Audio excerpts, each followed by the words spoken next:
The millionaire husband's But what do you mistress want from us? kicked her pregnant belly after What do she you want caught from them us? together in his office. I am his wife. But she never imagined she'd find him in the arms of another woman.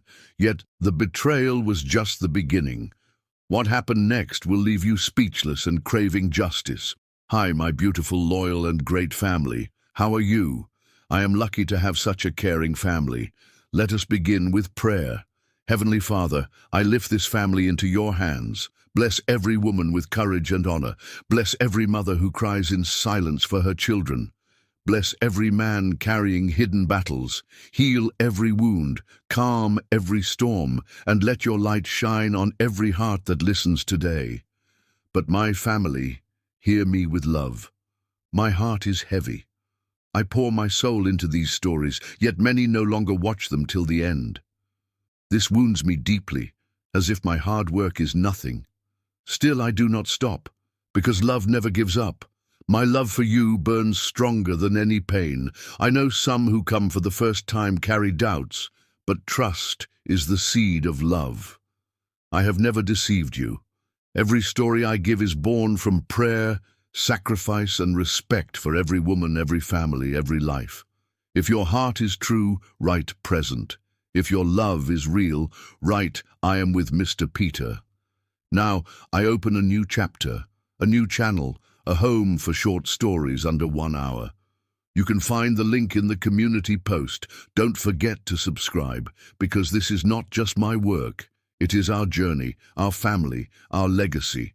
We are one heart, one family, unshaken, unbroken, forever, the family of Mr. Peter. The moment Naomi Germer walked into that Atlanta gallery, every other woman in the room became invisible to him, including the blonde socialite his family had already chosen for his wife. The crystal chandelier cast dancing shadows across the marble floors of the High Museum of Art in downtown Atlanta. But Moose Cochran's eyes were fixed on something far more captivating than any masterpiece hanging on the walls. She stood before a towering abstract painting, her head tilted slightly, lost in thought. Her natural hair framed her face like a crown, and the emerald silk dress she wore seemed to glow against her radiant skin. When she turned, their eyes met across the crowded room, and Moose felt something he'd never experienced in his 32 years of privileged existence. His heart actually skipped a beat. "Excuse me," he found himself saying as he approached, abandoning the boring conversation with potential investors he'd been trapped in for the past hour. "What do you see in that painting that has you so mesmerized?" Naomi's smile was warm and genuine, nothing like the calculated expressions he was used to from women in his social circle. Honestly, she sees a building that hasn't been designed yet. The way these colors flow and intersect, it's giving her ideas for a project she's working on. "You're an architect." Moose's interest was genuinely piqued. Most women he met were either socialites or fortune hunters with no real ambitions of their own. Trying to be Naomi Germer. She extended her hand, and when he took it, the electricity between them was undeniable. "She just started her own firm here in Atlanta. And you are?" "Moose Cochran. And he thinks he just fell in love with your mind before he even knew your name." Naomi laughed, a sound like music that made several heads turn their way. "That's quite a line, Mr. Cochran. Does he use it often?" "Never. In fact, he's never said anything like that in his life." The honesty in his voice surprised them both. "Would you let him prove it by taking you to dinner? Somewhere we can actually hear each other think." 3 hours later, they sat in a quiet corner of an intimate southern restaurant in Virginia Highland, completely absorbed in each other. Moose had never experienced conversation like this. She challenged his thoughts, shared her dreams of designing affordable housing for underprivileged communities, and listened with genuine interest as he talked about his vision for making technology accessible to developing nations.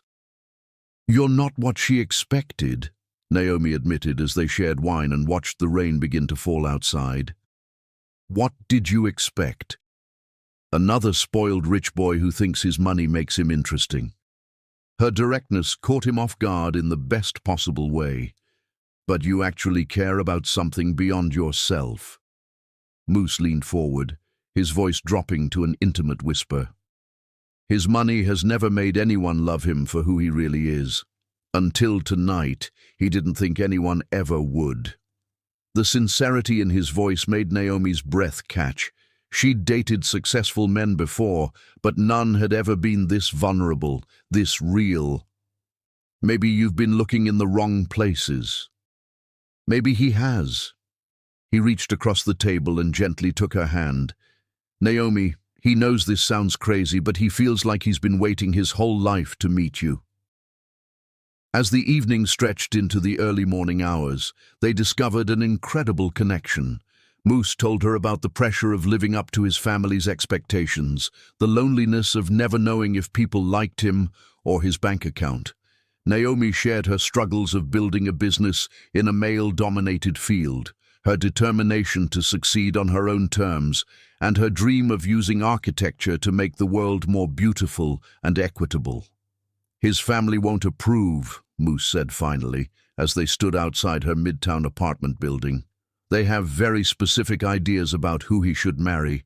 There's already a woman they've been pushing him toward, Elizabeth Thornton, old Atlanta money." Naomi's eyes flashed with pride and hurt. "And she doesn't fit their specifications." "You're everything they're not," he said fiercely, pulling her close. "You're brilliant, independent, kind and real. You see him, not his trust fund. That terrifies them because it means he might actually be happy instead of just successful." "And what does he want, Moose? Really want?" Without hesitation, he cupped her face in his hands. "He wants you. He wants to build something real with you, something that has nothing to do with family expectations or social status. He wants to wake up every morning grateful that you chose him." Their first kiss was soft, tentative, then deepened with a passion that left them both breathless. When they finally broke apart, Naomi knew her life had just changed forever. The next 7 months were like living in a fairy tale. Moose courted her with a devotion that left her friends amazed. He learned to cook her favorite southern dishes that reminded her of her grandmother's Georgia kitchen, spent hours listening to her explain her architectural projects, and invested in her firm to help her land bigger contracts. When his family discovered their relationship, the confrontation was explosive. "She's using you, Moose," his mother, Victoria Cochran, shrieked during a family dinner at their Buckhead mansion that Naomi wasn't invited to. "Can't you see what she's after? Their money, their status." "Stop." Moose's voice was deadly quiet. "Don't you dare talk about the woman he loves like that." "Love?" His father, Theodore, slammed his whiskey glass on the mahogany table. "This is infatuation, son. It'll pass. Elizabeth Thornton is perfect for you. Same background, same values. He's not marrying anyone you choose." Moose stood, his jaw set with determination.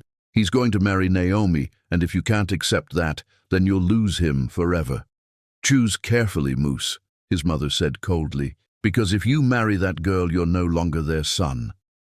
Not 1 penny of the Cochran fortune will go to your mixed-race children." The racist venom in her words hit like a slap, but it only strengthened Moose's resolve. That night, Moose showed up at Naomi's apartment with tears in his eyes and a ring in his pocket. "His family just disowned him," he said simply, "and he's never been happier in his life because it means he gets to choose you."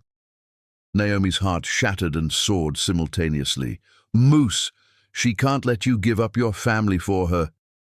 "You're not taking anything from him," he interrupted, dropping to one knee in her living room, surrounded by her architectural sketches and family photos from Georgia.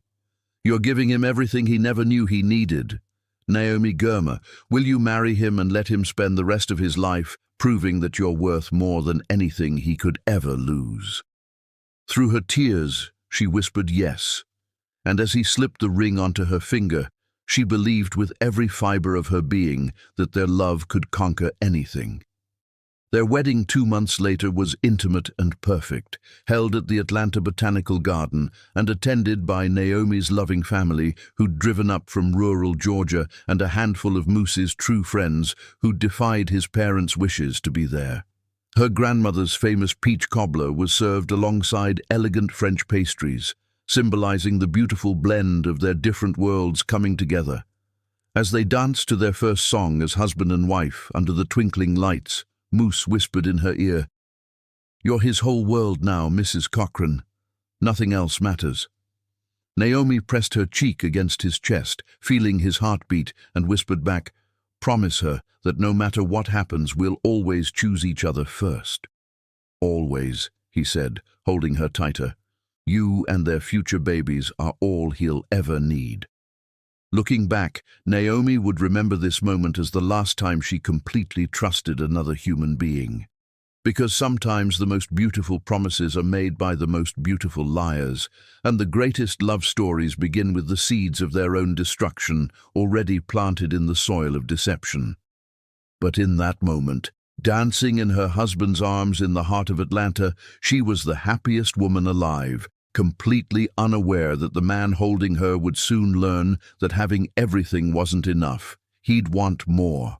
What happens when the perfect husband's appetite for excitement leads him down a path that will destroy everything beautiful they've built together?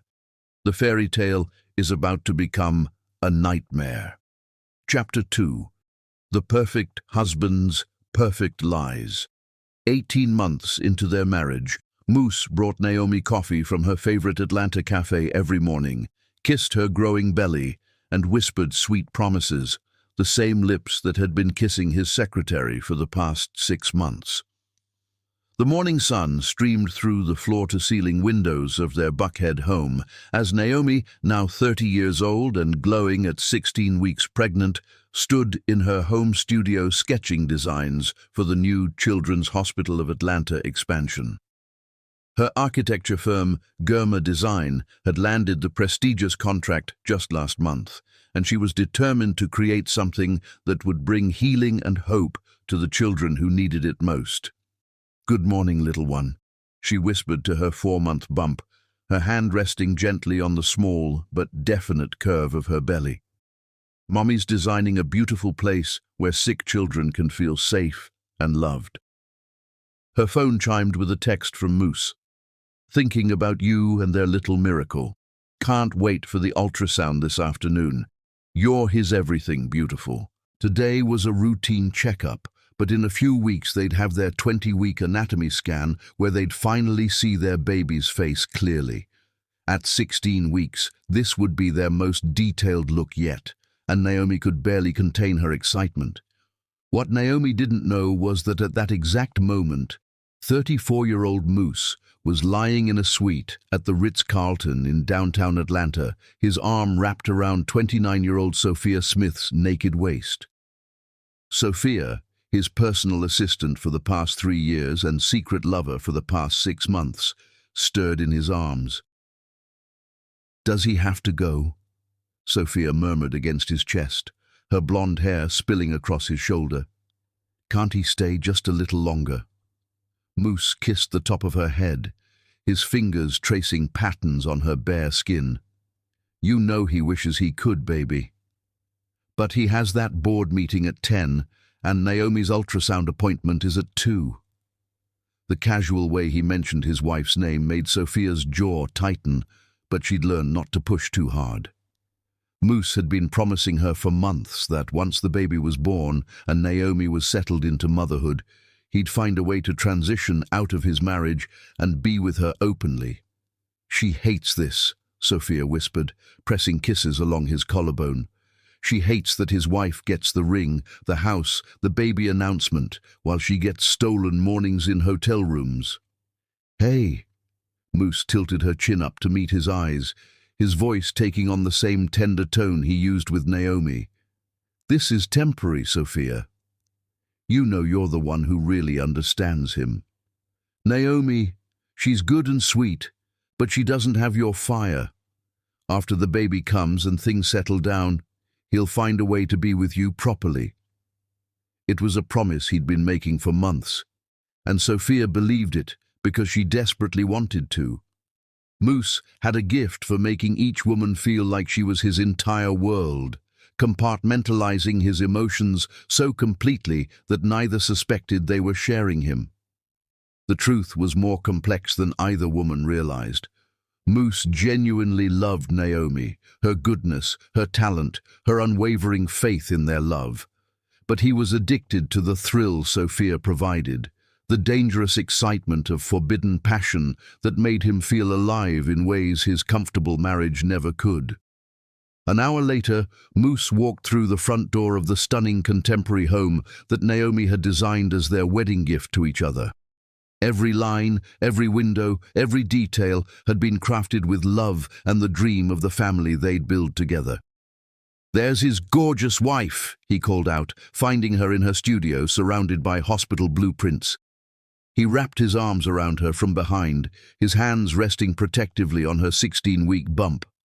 "How are his two favorite people today?" Naomi melted back against him, feeling completely safe and cherished. "Your baby has been doing somersaults all morning. She thinks they're excited about the ultrasound today." "Smart and beautiful like their mother," Moose said, spinning her around gently. "He can't wait to see that little face." "Are you hoping for a boy or girl?" "She just wants healthy," Naomi said, but her eyes sparkled with excitement, "though she has been dreaming about a little girl with your eyes and her stubborn streak." "God help us if this baby gets your determination and his stubbornness," Moose laughed, and for a moment his joy was completely genuine. "What are you working on today?" "The pediatric wing layout. She wants to create spaces that feel like home, not like a medical facility." Naomi's passion for her work lit up her face. "Look at these play areas she's designing. They'll have natural light, comfortable spaces for families, and healing gardens that children can see from their windows." Moose studied the drawings with genuine admiration. "These are incredible, sweetheart. You're going to change these kids' lives. Hell, you're going to change the entire approach to hospital design." Does he really think so?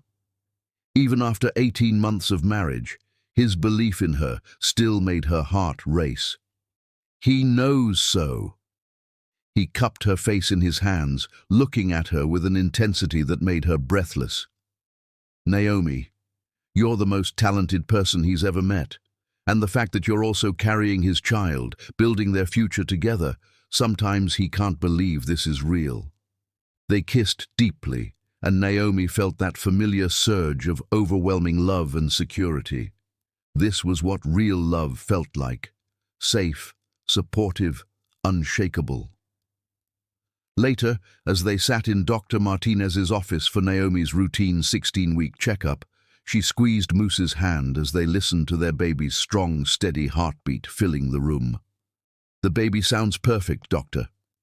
Martinez smiled as the heartbeat filled the room, strong and steady. "Everything's developing beautifully for 16 weeks. More than ready," Naomi breathed, and Moose felt his chest tighten with unexpected emotion as their baby's profile appeared clearly on the screen for the first time. "Oh my God," Naomi whispered, tears streaming down her face. "Look at that perfect little nose. And those lips, just like yours, Moose." "It's really happening," Moose said, his voice thick with emotion as he watched his child move on the monitor. "We're actually going to be parents." "The best parents," Naomi squeezed his hand. "This baby is so lucky to have you as a father.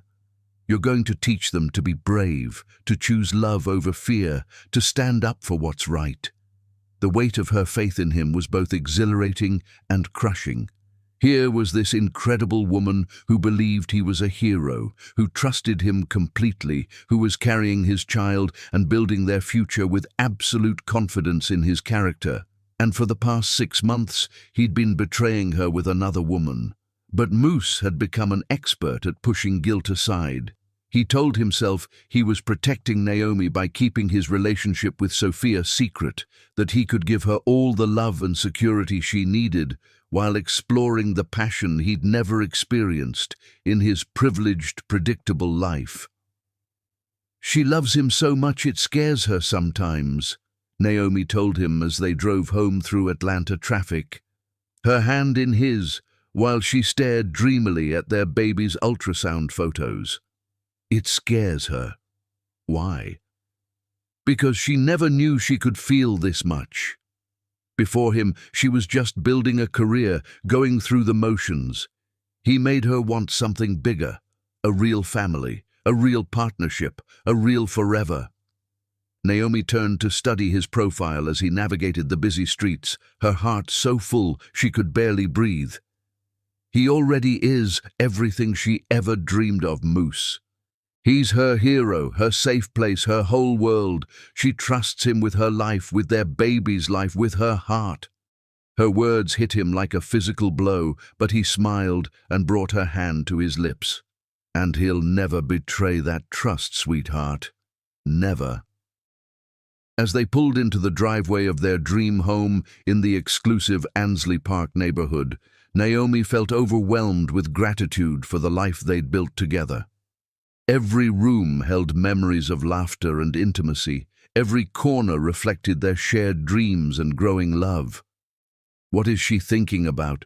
Moose asked as they sat in the car, both reluctant to break the spell of the perfect afternoon. "Just this, them. How impossibly blessed she feels."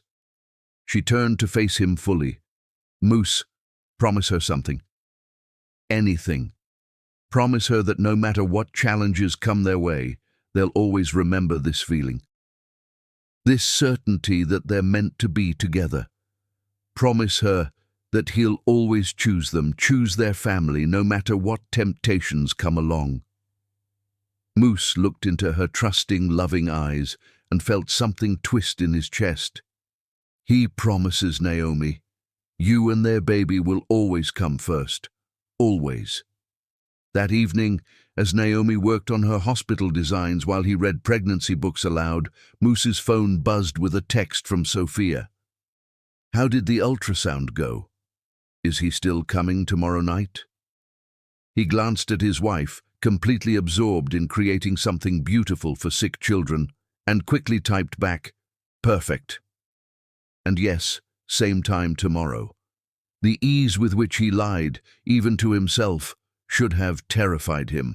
But Moose had convinced himself he was managing both relationships skillfully, giving each woman what she needed without either one suffering. He had no idea that in just 4 months his carefully constructed double life would explode in a way that would destroy everything he'd ever cared about. As Naomi drifted off to sleep in his arms that night, her hand resting on their growing baby, she whispered, "She's the luckiest woman in the world." And Moose, already planning tomorrow's rendezvous with Sophia, whispered back, "He's the lucky one." Neither of them knew that across town, Sophia was staring at her phone, growing more jealous and impatient with each passing day. The affair that had started as exciting rebellion was becoming a prison of stolen moments and empty promises, and patience, as Moose was about to learn, was not one of Sophia Smith's virtues. What happens when Sophia's jealousy reaches a breaking point and she makes a discovery that will change everything? The perfect marriage is about to face its greatest test. Chapter 3. 2 Women, One Devastating Secret. The pregnancy test in Sophia's trembling hands showed 2 pink lines, and she knew that the man who promised to love only his wife was about to become a father to 2 babies born just 4 months apart. Sophia Smith stared at the pregnancy test in the marble bathroom of her Midtown Atlanta high-rise apartment, her hands shaking so violently she nearly dropped it. 2 pink lines, unmistakable, undeniable. She was 4 weeks pregnant with Moose Cochran's baby, and his wife was already 18 weeks along with his other child. "This changes everything," she whispered to her reflection in the mirror. Her blonde hair was disheveled from their passionate afternoon together just 3 hours earlier when Moose had whispered promises about their future after he sorted things out with Naomi. The timing couldn't have been worse, or better, depending on how she looked at it. Moose's affair with her had started when Naomi was so focused on establishing her new architecture firm that she barely noticed her husband's wandering attention. What had begun as stolen glances and late-night work sessions had evolved into a full-blown relationship that had been going on for nearly 7 months now. 20 minutes later, she was pacing her living room, phone in hand, rehearsing what she would say. Moose had just left to go home to Naomi for their weekly ultrasound appointment, something that never failed to make Sophia's blood boil with jealousy. How could he be so tender with both of them? How could he make each of them feel like they were his entire world? Meanwhile, across town in Ansley Park, Naomi was getting ready for their doctor's appointment, humming softly as she chose a dress that would accommodate her 18-week bump. At 4.5 months pregnant, she was in that glorious second trimester phase, her energy restored and her excitement about their upcoming anatomy scan in 2 weeks growing stronger every day. "Today we find out if you're a little prince or princess," she said to her belly, smoothing her hands over the firm curve. "Either way, Daddy's going to spoil you rotten." Her phone buzzed with a text from Moose. "Running a few minutes late from the office. Start without him if needed, he'll be there for the big reveal." Naomi frowned slightly. Moose had been working longer hours lately, often coming home after she was already asleep. She'd attributed it to the stress of his new VP position, but sometimes she wondered if there was something else keeping him away. What she didn't know was that Moose was sitting in his car outside Sophia's building, trying to calm his racing heart before their confrontation. Sophia's urgent text an hour earlier, "Emergency, come now," had sent panic shooting through his system. Finally, Sophia's voice was tight with emotion when she opened her apartment door. She was starting to think he wasn't coming. "What's the emergency?" Moose asked as he stepped inside, checking his watch nervously. "He has to be at Naomi's appointment in 30 minutes. "Oh, he does." Sophia's smile was sharp and dangerous. "Well, this might change his priorities. She's pregnant, Moose." The words hit him like a physical blow. He staggered backward, reaching for the nearest chair as the room seemed to spin around him. "What did you say?" "She's pregnant. With his baby. 4 weeks along, which means it happened right around the time his wife started showing." Sophia's voice was triumphant and terrifying. "Funny how seeing Naomi's pregnancy made him so passionate with her, isn't it?" Moose's mind raced frantically. 2 pregnant women. 2 babies, 2 lives he'd have to support, 2 futures he'd have to explain. The carefully constructed world he'd built was about to come crashing down around him. "Are you absolutely certain?" he whispered, though he knew Sophia wouldn't joke about something like this. "She took 3 tests yesterday and had blood work done this morning. Dr. Peterson confirmed it an hour ago. 4 weeks and 2 days pregnant." Sophia sat down across from him, her expression a mixture of joy and cold calculation. "So, what's the plan, Daddy?" "He needs time to think." "Time?" Sophia's laugh was bitter. "She's been giving him time for 7 months, Moose. Time to choose her, time to leave his wife, time to build a real life together. Well, now nature's made the choice for him." "What do you mean?" "She means that his wife is going to find out one way or another. Either he tells her or she does. But either way, this baby," Sophia placed her hand on her still flat stomach, "deserves a father who's present and proud, not hiding in hotel rooms." Moose checked his watch again, panic rising in his throat. He has to go. Naomi's appointment is more important than the woman carrying his other child? Sophia's voice turned dangerously sweet.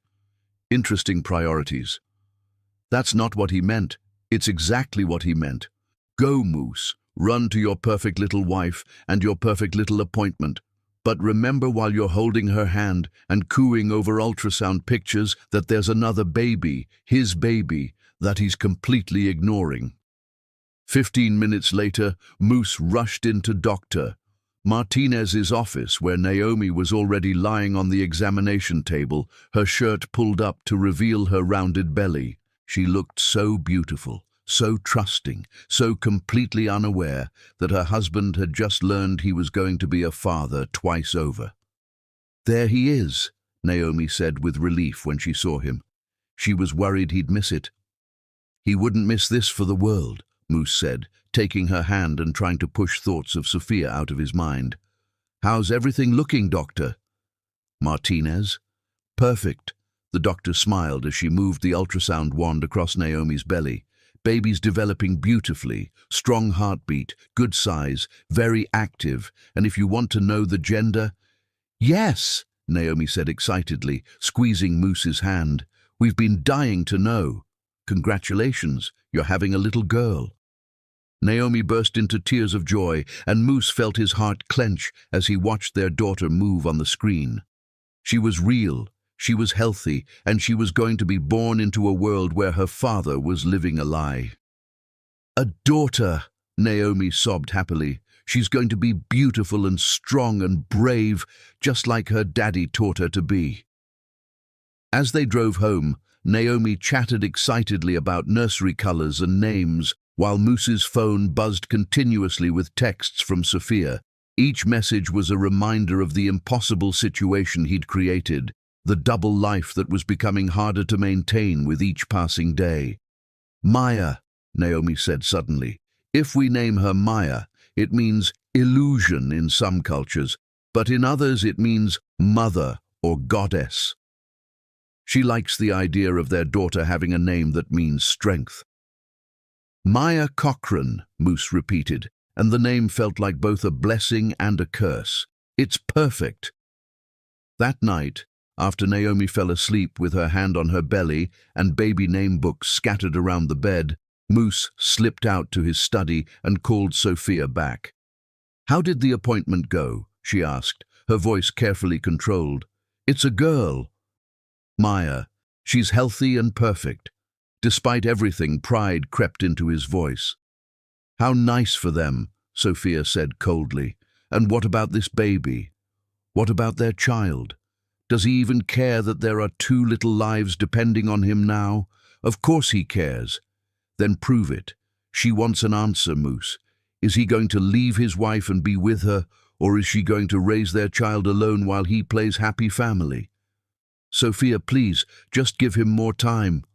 "She's given him 7 months. She's not giving him any more. He has 2 weeks to make a choice, or she'll make it for him." "What does that mean?" "It means she'll tell Naomi everything. About the affair, about the baby, about all the lies he's been telling. His perfect little wife deserves to know what kind of man she really married." The threat hung in the air like a bomb waiting to explode. Moose had always been able to charm his way out of difficult situations, but this was different. This was real consequences for real choices, and for the first time in his life, he couldn't manipulate his way to a solution that gave him everything he wanted. 2 weeks, Sophia repeated, and Moose. She'd choose carefully if she were him, because this baby is going to need a father, and if it can't be him, she'll find someone who actually wants the job. As the line went dead, Moose sat in his study surrounded by photos of his life with Naomi, their wedding, their first home, ultrasound pictures from today, and realized he'd created a situation that had no good solutions. In 2 weeks, his world would either change forever or it would explode completely. And for the first time since he'd started this affair, Moose Cochrane wasn't sure he was smart enough to find a way out. What happens when Sophia's patience finally runs out and she decides to force Moose's hand in the most devastating way possible? The countdown to destruction has begun. Chapter 4.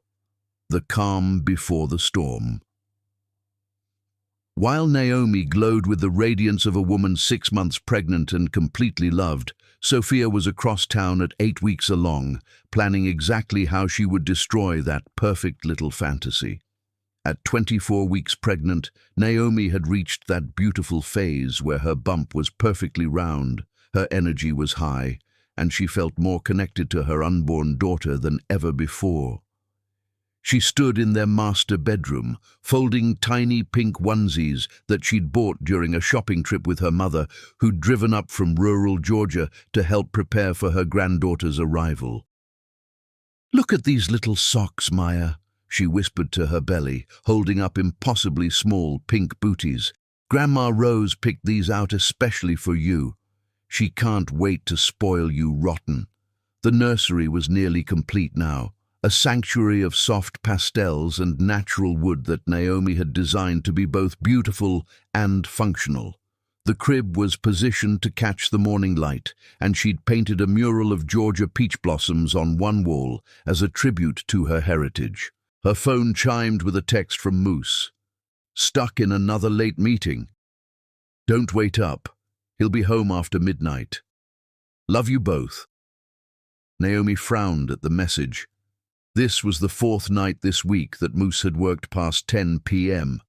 His promotion to vice president had definitely brought more responsibilities, but she missed their quiet evenings together, talking to the baby and planning their future. What she didn't know was that Moose wasn't at the office at all.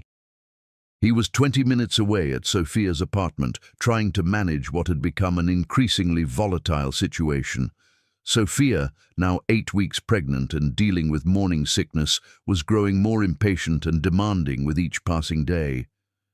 "She's tired of this Moose," Sophia said, pacing her living room in silk pajamas that barely concealed her still flat stomach.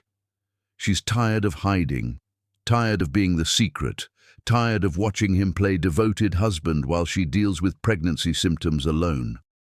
"You're not alone," Moose said, pulling her close and trying to soothe her with the same gentle touches that usually calmed Naomi. "He's here, isn't he? He's been here every night this week." "For a few hours before he runs home to her," Sophia snapped, pulling away from him. "Do you know what it's like, Moose?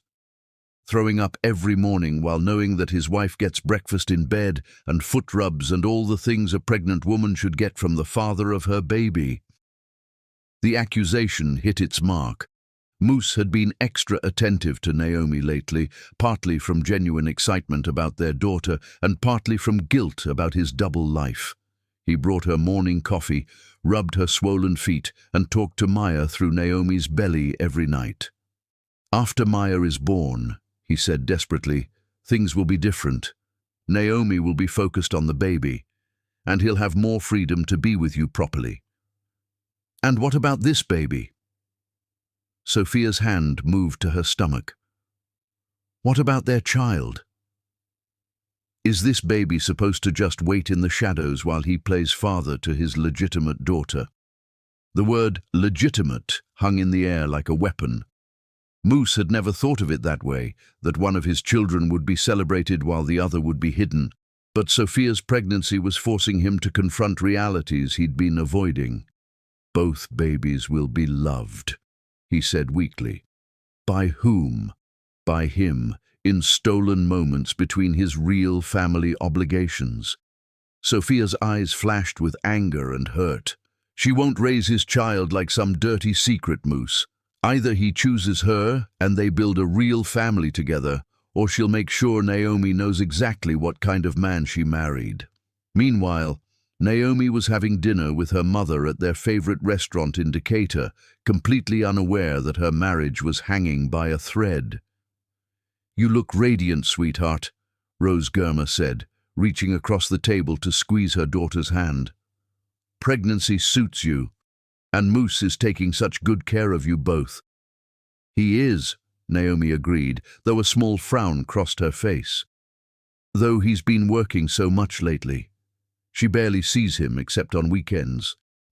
That's normal for successful men, especially when they're about to become fathers. Your daddy worked extra hard before you were born, wanting to provide the best for his family."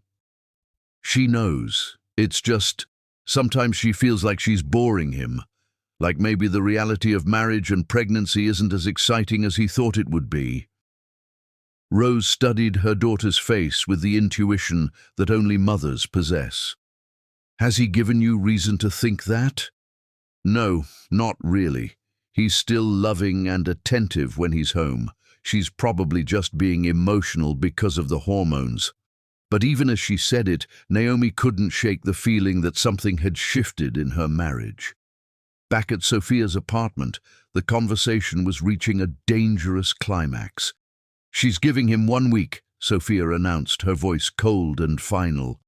7 days to tell Naomi about her, about the baby, about everything, or she'll do it herself. A week isn't enough time. It's plenty of time to find some courage, Sophia snapped. She's 8 weeks pregnant, Moose. In a month, she'll start showing. In 7 months, she'll give birth to his child. The longer he waits, the worse this gets for everyone. What if he can't? What if telling Naomi destroys her? What about destroying her? Sophia's voice cracked with emotion. What about the destruction of carrying his baby while watching him worship his wife? What about the destruction of loving someone who treats her like a dirty secret? For the first time, Moose saw past Sophia's beauty and ambition to the pain underneath. She wasn't just his exciting mistress anymore. She was a woman carrying his child, dealing with pregnancy alone while he went home to comfort and cherish his wife through the same experience. He'll figure something out, he said desperately. No, he'll make a choice. Her or Naomi, this baby or that baby, real love or convenient love. 1 week, Moose, that's all the time he gets. The next morning, Naomi woke up alone again, finding a note from Moose saying he'd left early for a breakfast meeting. She was starting to feel like she was married to a ghost, someone who appeared for photo-worthy moments but was absent for the daily reality of building a life together. It's just work stress, she told herself, as she got ready for her own day. She had a presentation to the hospital board about the pediatric wing designs, and she needed to focus on her career, not her suddenly insecure feelings about her marriage. At the presentation, Naomi was brilliant and confident, walking the board members through designs that would revolutionize how children experienced medical care. The standing ovation she received reminded her that she was more than just someone's wife. She was a talented professional building something meaningful. But even in her moment of triumph, she found herself wishing Moose was there to celebrate with her. The way he used to be before work became his excuse for everything. That evening, when Moose finally came home at nearly midnight, he found Naomi asleep on the couch, surrounded by baby books and fabric samples for the nursery. She looked so peaceful, so trusting, with one hand resting on her belly where their daughter was growing. The sight of her should have filled him with love and gratitude. Instead, all he could think about was Sophia's ultimatum and the impossible choice he was being forced to make. "Naomi," he whispered, gently waking her. "Come to bed, sweetheart. Sleeping on the couch isn't good for you or Maya." You're home," she murmured sleepily, allowing him to help her up. "How was your day?" "Long," he said, which was at least partially true. "How was the presentation?" "They approved the designs unanimously. The pediatric wing is going to be everything she dreamed of." Even half asleep, Naomi's excitement about her work shone through. "He's so proud of you," Moose said, and in that moment he meant it completely. "You're going to change so many lives with this project." She hopes so. She wants Maya to grow up seeing that Mommy uses her talents to help people. Naomi leaned against him as they walked upstairs. "Speaking of Maya, she's been very active lately. She thinks she's practicing soccer in there." As they got ready for bed, Moose tried to memorize every detail of this domestic bliss. Naomi brushing her teeth while humming, the way she rubbed lotion on her belly while talking to their daughter, the trust in her eyes when she looked at him. In 1 week, it might all be gone. "Moose?" Naomi's voice was soft as they lay in bed, her back curved against his chest while his hand rested on her bump. promise her something." His heart clenched. "What?" "Promise her that no matter how busy work gets, he'll always make time for their family. She doesn't need grand gestures or expensive gifts. She just needs him present, really present." The irony of her request, when he was more absent than she could possibly imagine, made him feel like the worst kind of fraud. "He promises," he whispered into her hair. "He'll always make time for you and Maya." But even as he made the promise, Moose knew it might be a lie, because in 6 days, depending on the choice he made, he might not have the right to make promises to Naomi anymore. As she drifted off to sleep in his arms, Moose lay awake staring at the ceiling, trying to figure out how to choose between the woman who'd saved his soul and the woman carrying his child who'd threatened to destroy everything if he didn't choose her. 6 days to decide the fate of 3 lives. 6 days to find a solution to an impossible problem. 6 days before his carefully constructed world would either transform or explode. What happens when Sophia's deadline arrives and Moose realizes there's no choice that doesn't destroy someone he cares about? The final countdown has begun. Chapter 5. The world collapses. The sound that escaped Naomi's lips when she opened that office door wasn't quite a scream, wasn't quite a sob. It was the sound of a woman's entire universe cracking in half. At 39 weeks pregnant, just days away from her due date, Naomi moved carefully through the marble lobby of Cochrane Industries in downtown Atlanta, carrying an insulated bag containing Moose's favorite lunch from home. She had spent the morning making his grandmother's famous fried chicken and biscuits, wanting to surprise her husband, who had been working 14-hour days for the past week. "He's going to be so happy," she murmured to Maya, who was practicing what felt like gymnastics routines in her belly. "Daddy's been so stressed with the Morrison acquisition. He needs his favorite girls to remind him what really matters." The security guard smiled warmly as she passed, and several employees she recognized from company parties stopped to congratulate her on how beautiful she looked. At 9 months along, Naomi was in that final stretch of pregnancy where every day felt significant, her belly perfectly round and Maya's movements growing stronger and more defined. She had tried calling Moose's office, but his assistant had said he was in back-to-back meetings that couldn't be interrupted. But Naomi knew her husband would always make time for her, especially when she had made his comfort food from scratch.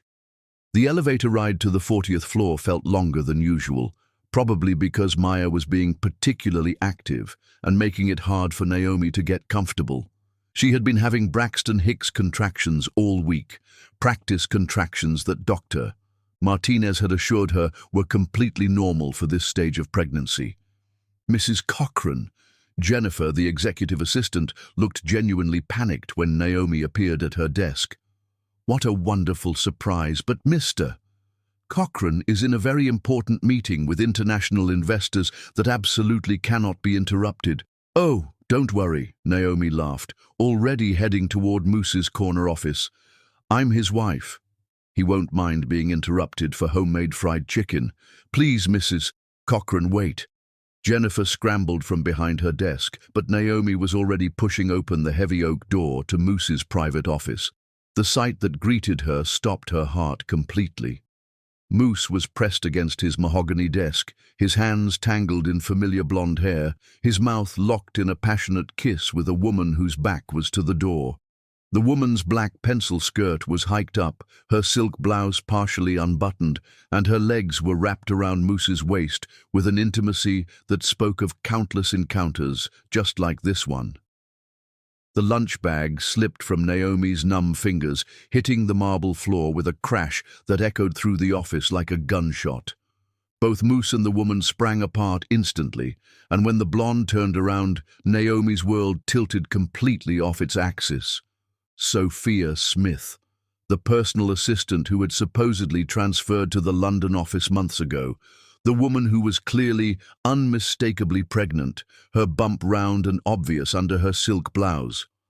"Naomi!" Moose's face went completely white, his hands shaking as he tried to straighten his disheveled clothing. "This isn't... I can explain... Can you?" Naomi's voice was eerily calm despite the fact that her entire body was trembling. "Can you explain why Sophia, who supposedly moved to London, is here? And pregnant. Very pregnant." Sophia smoothed down her skirt with deliberate slowness, a satisfied smile playing on her lips. "Hello, Naomi. I think it's time for a proper introduction. Sophia Smith.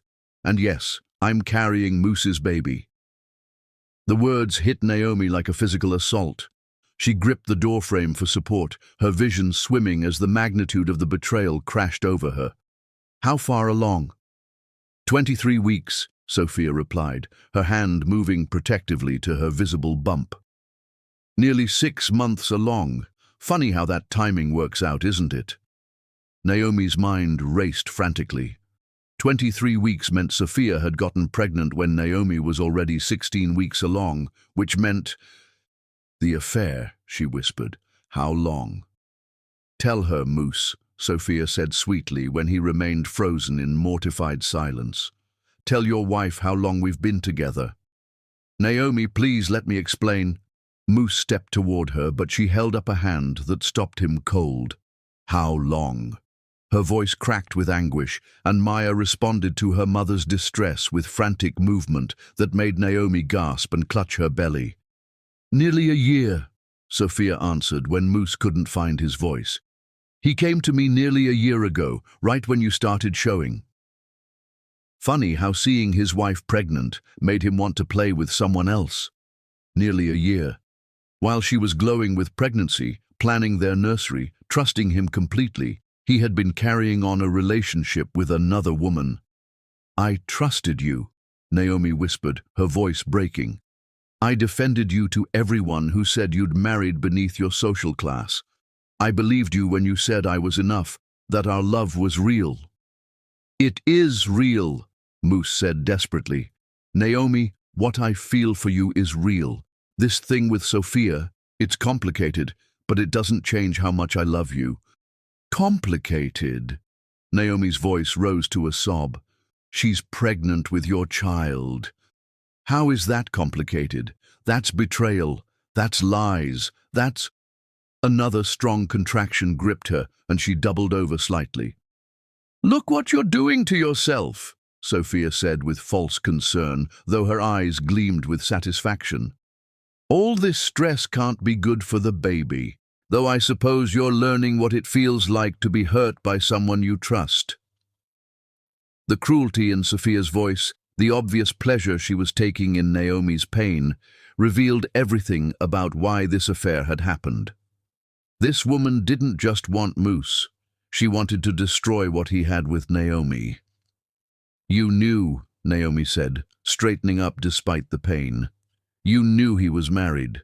You knew I was pregnant. You did this deliberately."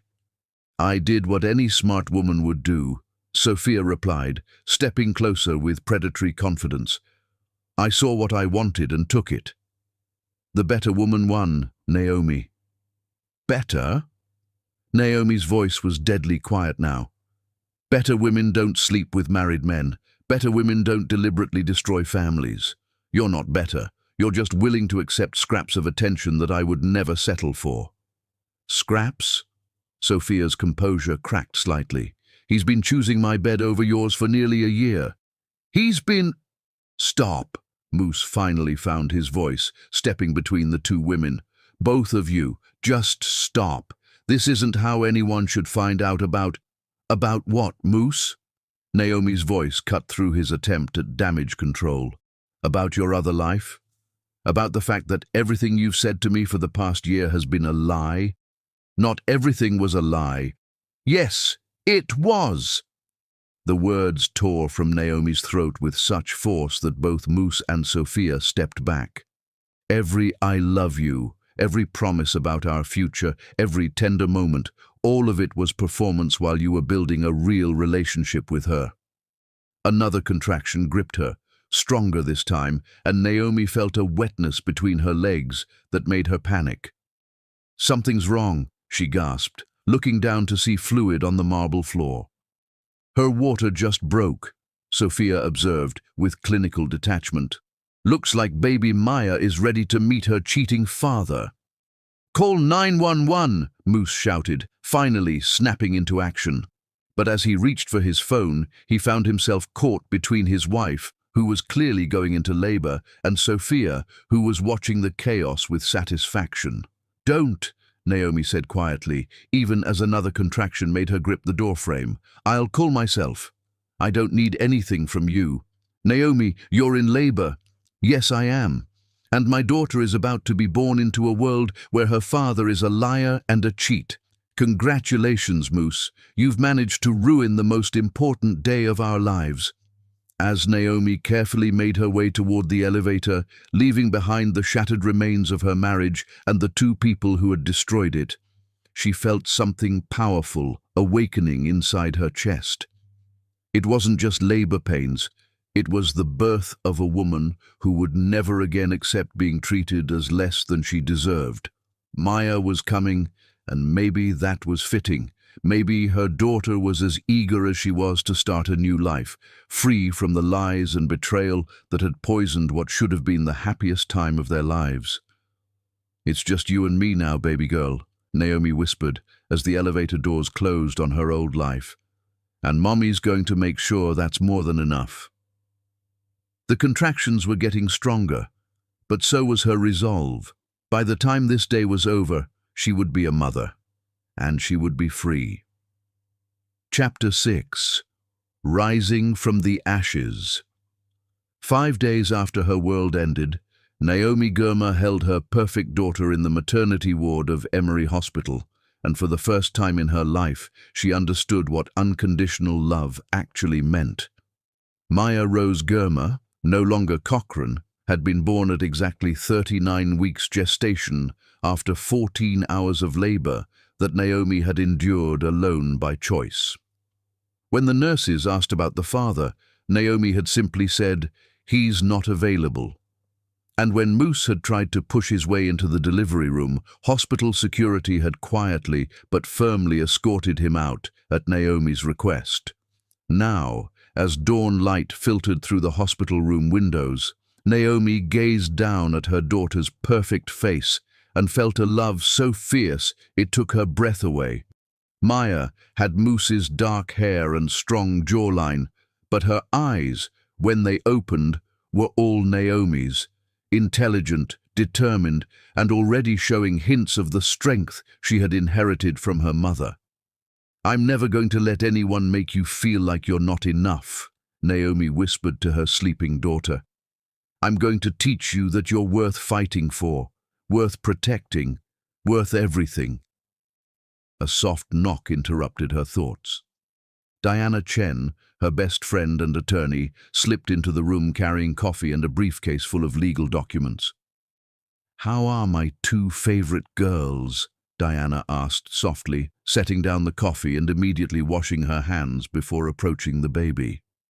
"Stronger than I ever imagined possible," Naomi replied honestly, "and more determined than I've ever been in my life." "Good, because I've got news about the divorce proceedings." Diana settled into the bedside chair and opened her briefcase. Moose's attorneys filed an emergency petition for immediate paternal rights, but the judge denied it pending a full custody evaluation. What does that mean? It means he doesn't get to waltz in here and play devoted father after abandoning you during labor. The court wants to see evidence of his commitment to Maya's welfare before granting unsupervised visitation. Naomi felt a surge of gratitude for the legal system's protection of her daughter. And the property settlement? Here's where it gets interesting. Diana's smile was sharp with satisfaction. The house is legally yours. You designed it, your firm managed the construction, and you financed it through your business profits before marriage. Georgia law supports your claim as separate property. What about his settlement offer? $60 million plus the house, plus generous child support, but, and this is a big but, he wants joint custody and a non-disclosure agreement. Naomi's eyes hardened. Absolutely not. That's what I thought you'd say. So I drafted a counter-proposal. Diana pulled out a different set of documents. No settlement money beyond legally required child support.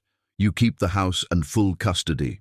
He gets supervised visitation once a week, pending completion of parenting classes and counseling. Perfect.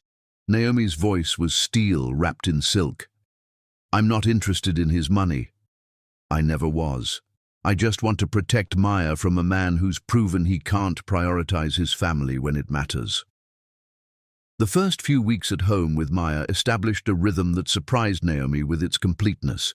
She had expected to feel overwhelmed as a single mother, but instead found herself energized by the clarity of her new life.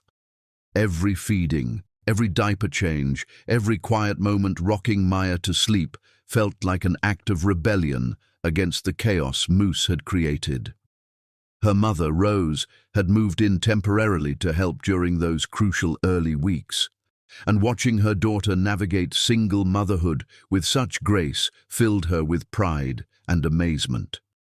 "You're a natural at this, sweetheart," Rose observed one morning as Naomi efficiently managed Maya's feeding while simultaneously reviewing blueprints for a new project on her tablet. "I've never seen anyone multitask quite like this." "I had good teachers," Naomi replied, thinking of her own mother's strength in raising her largely alone while her father worked long hours in construction. "And good motivation." Maya was an easy baby, as if she sensed that her mother needed her cooperation during this rebuilding phase. She slept in reliable 3-hour stretches, ate eagerly without fussing, and seemed to thrive under Naomi's devoted attention. Her baby smiles came early and often, as if she already understood that she was the center of someone's entire universe. The transformation of her home office into a space that accommodated both professional excellence and motherhood became a symbol of her new identity. She installed a beautiful bassinet beside her drafting table, created a play area with soft toys and educational materials, and established routines that allowed her to work productively during Maya's naps while being completely present during her waking hours. Client meetings were rescheduled to accommodate feeding times, but rather than seeing this as a limitation, Naomi discovered that her approach to architecture had become more intuitive and human-centered. Designing spaces while caring for a baby gave her insights into how buildings could better serve families, how layouts could accommodate the real needs of people living complex lives. Professional opportunities began flowing in as word spread about the talented architect who had emerged from personal crisis stronger than ever. The hospital design that had brought her initial recognition was now being studied as a model for healing architecture, and requests for consultations were arriving from cities across the southeast. Over the following weeks, as Naomi recovered at home with Maya, she began building their new life with the same methodical precision she used to design buildings. Every decision was made with Maya's future in mind, every choice designed to create stability and strength. Moose tried everything to see his daughter. He sent flowers that Naomi donated to the hospital where Maya was born. He sent expensive gifts that she returned unopened with notes asking that he donate the money to charity instead. He wrote increasingly desperate letters that she filed away unread for Maya to decide about when she was older. He called constantly until Naomi changed her number, hired a service to screen her calls, and made it clear through Diana that all communication needed to go through their attorneys. His attempts at manipulation became more creative and more pathetic. He showed up at her favorite coffee shop in Virginia Highland, hoping for an accidental encounter, but Naomi simply ordered her drink and left without acknowledging him. He had mutual friends call to plead his case, but most of their former social circle had already chosen sides based on the dramatic way their marriage had ended. He even tried to use his business connections to interfere with her architectural contracts, but Naomi's reputation was so solid that his interference only made him look petty and vindictive. The supervised visitation sessions, when they finally began, were heartbreaking disasters. Maya, now 3 months old and bonded exclusively to her mother, would cry inconsolably in Moose's presence. The court-appointed supervisor noted his frustration with normal baby behavior, his attempts to force affection that couldn't be manufactured, and his obvious discomfort with the basic tasks of infant care. Babies don't understand complex emotions like forgiveness or family obligation, the family therapist explained to Moose after a particularly difficult session where Maya had screamed for 45 minutes straight. Maya only knows that you're a stranger who appears twice a week and expects her to be comfortable with you. Building a relationship with an infant requires patience, consistency, and acceptance that it might take months or even years. He even had his mother, Victoria, attempt to broker peace during an awkward visit that demonstrated just how completely the family dynamics had shifted. "Naomi, dear," Victoria had said during her visit to the Annesley Park home, her voice trembling with genuine remorse as she looked around the beautiful space that should have been her son's sanctuary. He's beside himself with grief. He knows he made terrible mistakes, but Maya is his daughter too. "Maya is my daughter," Naomi had replied calmly while nursing her baby in the sunlit living room that she had designed to be both elegant and family-friendly. "And I'll decide when and if he's earned the right to be in her life. Right now, he's demonstrated that his judgment regarding family priorities is severely compromised. But surely you can forgive. Forgiveness isn't the issue, Mrs. Cochran. Trust is. And trust, once broken the way he broke it, has to be rebuilt through actions, not words. Maya deserves a father who chooses her consistently, not one who might abandon her again when something more exciting comes along." Victoria looked down at her granddaughter, who was nursing contentedly while watching her grandmother with curious, alert eyes, and her voice broke with emotion. "She's beautiful, Naomi. Absolutely perfect. And you're raising her so well, all alone." "I'm not alone," Naomi corrected gently but firmly. "I have my mother, my grandmother Rose, my aunts and uncles from Georgia, and a growing community of people who love and support us both. Maya will never lack for family, just the particular family member who chose to forfeit his place." Victoria had left empty-handed, but not before expressing genuine regret for how she had treated Naomi during their courtship. "I was wrong about you," she had admitted as she stood to leave, her eyes lingering on Maya's peaceful face. "You're exactly the kind of woman who deserved better than what my son gave you. If there's ever anything you or Maya need, anything at all, please don't hesitate to call." Meanwhile, Moose's life was unraveling spectacularly in ways that would have been satisfying to watch if Naomi had cared enough to pay attention. His professional reputation suffered as word of the affair, and dramatic divorce spread through Atlanta's tight-knit business community. Deals fell through when partners questioned his judgment and character. His drinking increased as he struggled with the isolation that came from losing not just his family, but the respect of his peers. Sophia had given birth to their son, Michael, 4 months after Maya, but their relationship had imploded almost immediately after the birth. Sophia had expected Moose to leave Naomi after discovering her pregnancy, but when he had tried to maintain relationships with both families after Maya's birth, she had realized he was never going to choose her completely. "You're pathetic," Sophia had told him during their final confrontation in the hospital where she had given birth to Michael. "I wasted 2 years waiting for you to grow a spine, and you still can't choose. You want to keep your wife's house while playing weekend father to our son? Well, I'm done waiting. Michael and I are moving to California with someone who actually wants to be a father." The man Sophia had met was a successful tech entrepreneur named David who had fallen for her during her pregnancy and proposed within months of Michael's birth. He offered to adopt Michael, give him his name, and raise him as his own son, everything Moose had never been willing to do for either of his children. "David sees a future with us," Sophia had explained coldly during her last conversation with Moose. "He wants to be Michael's father, not just his weekend visitor.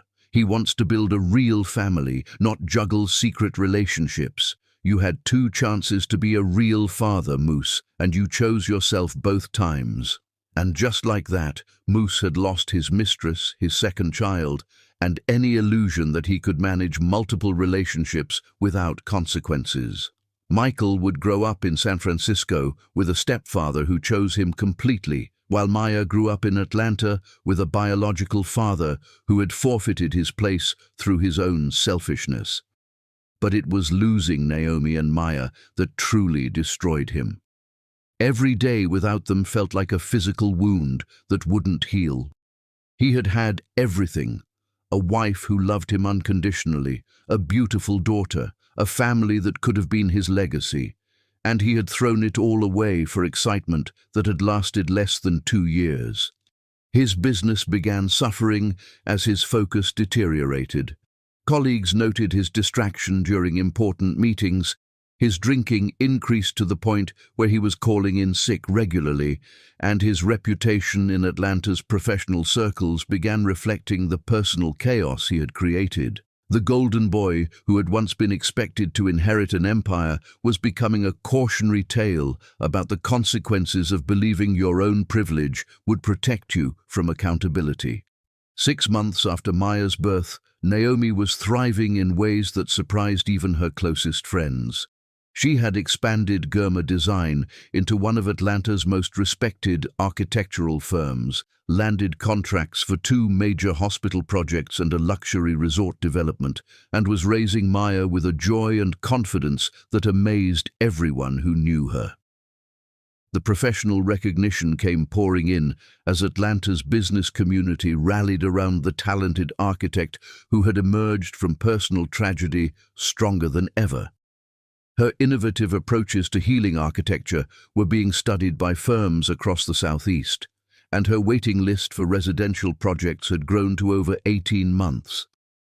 "You're different," her mother observed during one of her visits from Georgia, watching Naomi effortlessly manage a video conference with international clients, while Maya played quietly in her portable playpen nearby. "Stronger, more yourself than you've ever been."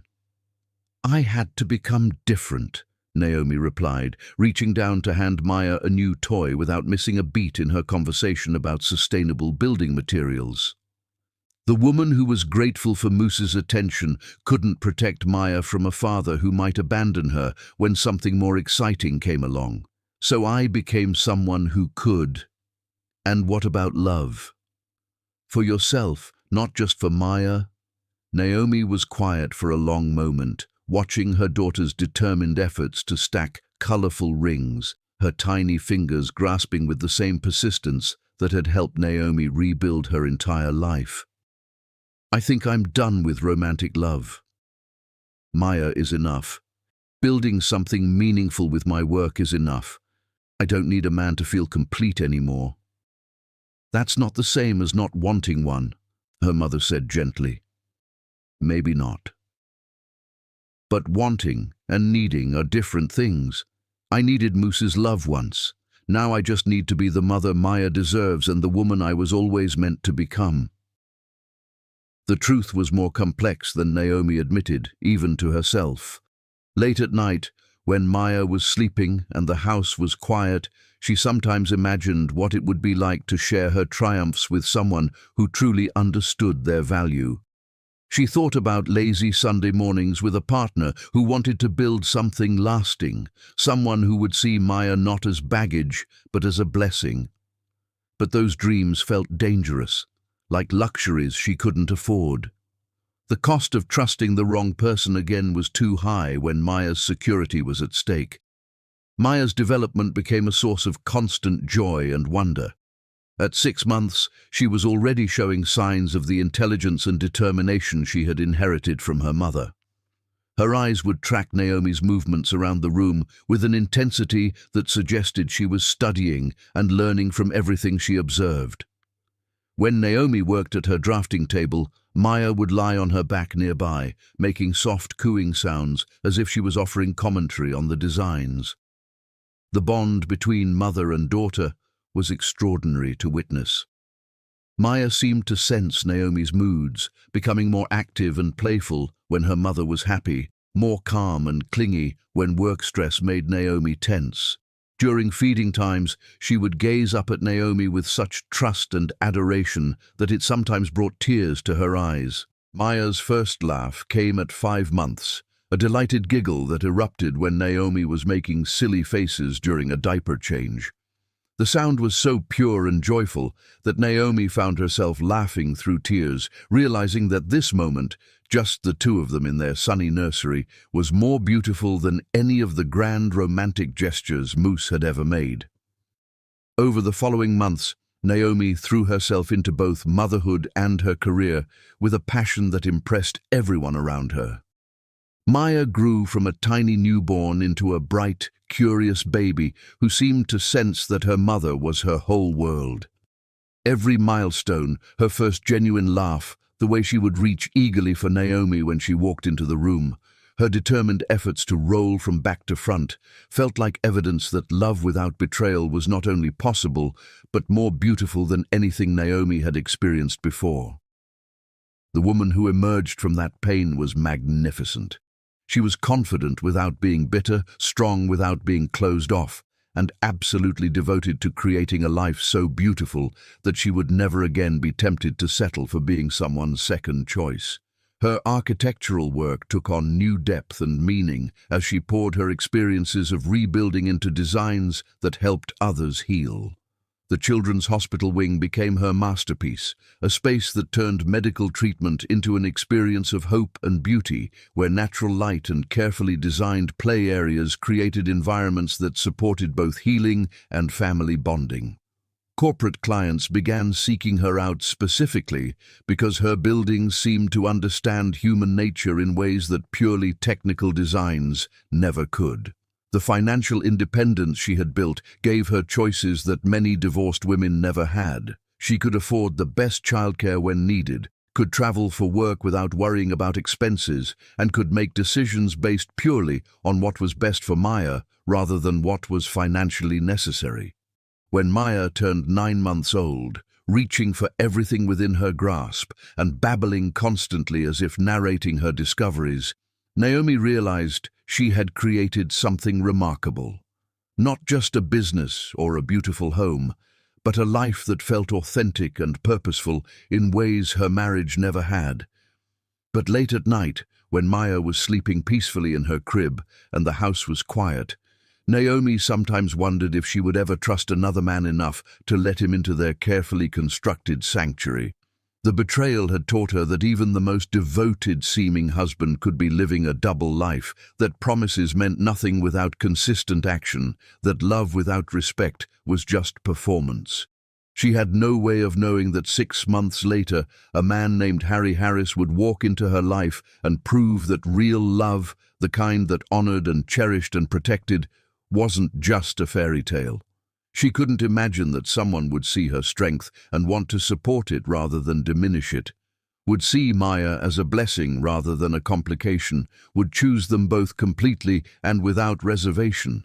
But first, she had to finish becoming the woman strong enough to recognize it when it appeared. The transformation was almost complete.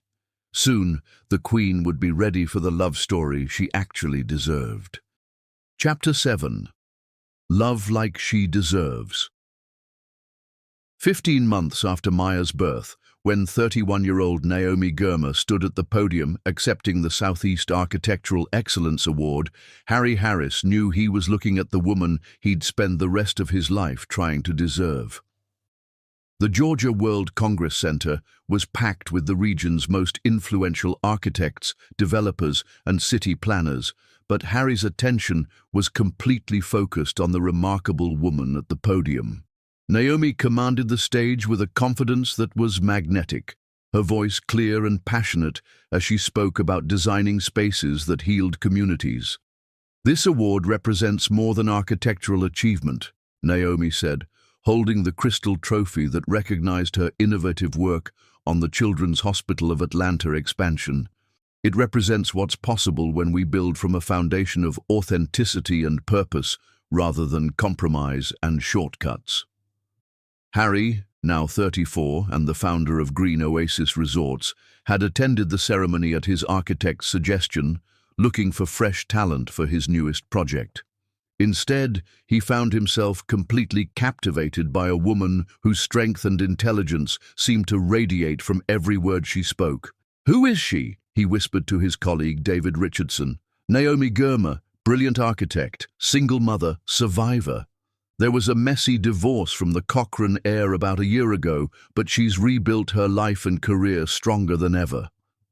Harry couldn't take his eyes off her as she left the stage, moving with the kind of grace that came from surviving something devastating and emerging victorious. When she stopped to network with other attendees, he noticed how people gravitated toward her, drawn by something authentic and inspiring.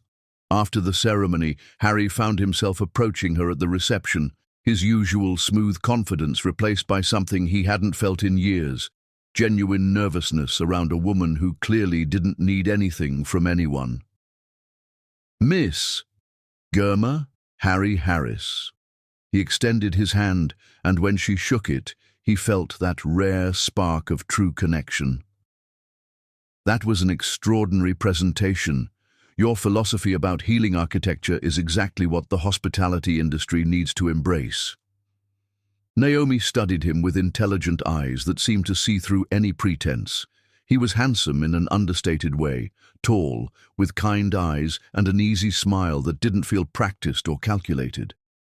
"Thank you, Mr. Harris. And you work in hospitality." He owns Green Oasis Resorts, sustainable luxury hotels focused on environmental responsibility and community integration. Harry paused, then added honestly, "Though after hearing your presentation, he realizes his properties could be doing much more to create truly healing spaces." "She's familiar with your work, actually. The Asheville Resort is stunning, the way you integrated the mountain landscape into the guest experience." Naomi's genuine interest surprised him. Most people either wanted something from him or were intimidated by his success. Coming from the woman who just revolutionized pediatric hospital design, that means everything. Harry gathered his courage. "Would you be interested in discussing a potential collaboration?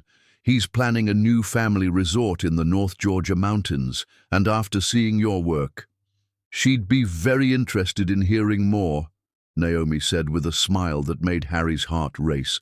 "But she should mention up front, she comes with a 15-month-old daughter. They're a package deal." "Even better," Harry said without hesitation. "Children see the world with wonder and honesty. Those are exactly the qualities that inspire the best design work. He'd love to meet her sometime if that would be appropriate." That simple response, his immediate acceptance and genuine enthusiasm about Maya, told Naomi more about Harry's character than any resume could have. Here was a man who didn't see her daughter as an obstacle or complication, but as an asset and joy. 3 weeks later, Harry sat on the living room floor of Naomi's Ansley Park home, building elaborate block towers for 15-month-old Maya to demolish, while Naomi worked on his resort designs at the dining table. The scene was domestic and comfortable, but what struck Naomi most was how naturally Harry had integrated into their established routine. Maya, now walking confidently and chattering in her own toddler language, had taken to Harry immediately. She'd cruise around the room using furniture for support, then plop down next to Harry and hand him blocks with imperious demands for more. "She's got excellent engineering instincts," Harry told Naomi, as Maya carefully placed a block on top of his tower before immediately knocking the whole thing down. "And decisive leadership skills. She gets that from her mother," Naomi replied, smiling as she watched the interaction. "Stubborn determination and a refusal to accept anything less than exactly what she wants." "Smart girl," Harry said, immediately beginning another tower construction project at Maya's demanding gestures. "Those are good qualities to inherit." What amazed Naomi was how comfortable this felt. There was no awkwardness, no sense that Harry was performing or trying to win points. He genuinely enjoyed Maya's company, and Maya, who was usually shy with new people, had accepted him completely. "She has to ask," Naomi said during a quiet moment while Maya napped in her crib. "Why aren't you married? Or dating someone? You're successful, kind, great with children." Harry was quiet for a moment, considering his answer carefully. He was married once, actually. College sweethearts who grew into different people. They divorced amicably 5 years ago. No children, just two people who realized they wanted different futures. And since then? He dated but never found anyone who made him want to change his bachelor lifestyle. Until now. His eyes met hers with an intensity that made her breath catch. He hasn't been looking for someone to complete him, Naomi. He's been waiting for someone who was already complete on her own. The honesty in his voice was both thrilling and terrifying. After Moose's manipulation and lies, Harry's straightforward communication felt like a revelation. "She's not looking for anything romantic," Naomi said carefully. "Maya and her work are enough right now." He understands that completely, and he's not trying to fill any role in your life except the one you might choose to give him. Harry moved closer, but not invasively. He just wants to spend time with two amazing people who make every day better just by existing. Over the following months, Harry became a constant but never overwhelming presence in their lives. He brought coffee when Naomi worked late on projects, but never expected to stay. He installed a car seat in his Tesla so he could help with Maya's transportation to daycare, but never assumed he had parental authority. He learned Maya's bedtime routine and favorite songs, but always deferred to Naomi's rules and preferences. Most importantly, he never once made Naomi feel like she owed him anything for his kindness. "She doesn't understand you," Naomi told him one evening as they sat on her back porch while Maya played in her sandbox nearby. "Most men would have expectations by now. They'd want to know where this relationship is going, what they're getting out of spending so much time with a single mother." "Most men are idiots," Harry replied simply, watching Maya carefully sort her toys by color with the intense concentration that only toddlers possessed. What he's getting is the privilege of knowing two incredible people who make him want to be better every day. "But don't you want more? Romance, intimacy, a traditional relationship?" Harry turned to look at her fully, his expression serious but gentle. "He wants whatever you want to give him, Naomi. If that's friendship, he's grateful.